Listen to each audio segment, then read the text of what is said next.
Hi guys, good afternoon. We are going to make a tea bag using coffee filter. Kasi by the way, I will be using a moringa. So ito yung ating mga kakailanganin.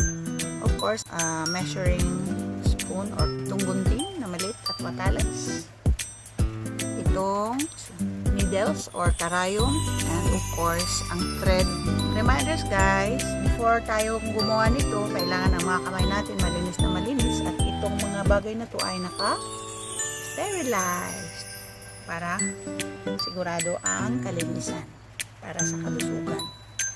This moringa na gagawin natin ay this is advisable for everyone.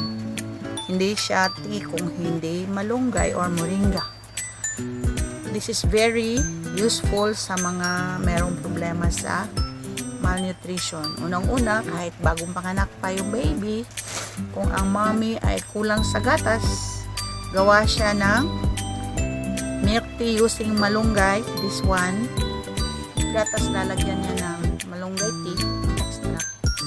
At saka, iinumin nyo ng lactating mother. Surely, magiging healthy si mom at saka dadami ang kanyang gatas.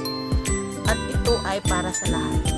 Unlike sa tea or sa coffee na hindi makakainom lahat, like yung mga bata pa or yung mga matataas ang uric acid nila, hindi sila pwedeng uminom ng mga tea or coffee dahil magpapadala ito sa kanilang acidity sa katawan. This is a very great cure para sa mga may mga arthritis kasi nagpapawala siya ng acid sa katawan dahil this is a very good source of alkaline. So guys, alam niyo usong-usong ngayon ang milk tea. Ang mamahal pa ng mga milk tea sa market, lalo na sa mall. Pero guys, I tell you, subukan yung gumawa ng milk tea using malunggay or moringa. Mas magugustuhan pa ito ng mga family members niyo, lalo na kung mga moms kayo.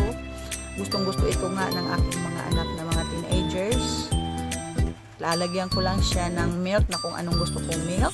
Powdered man yan or liquid. Tapos, lalagyan ko pa siya ng mga iba pang like. Lagyan ko siya ng mga bits ng fruits. Or, lagyan ko rin siya ng yung pearls na tinatawag nila. Sobrang gustong-gusto ito ng mga bata. So guys, umpisahan na natin.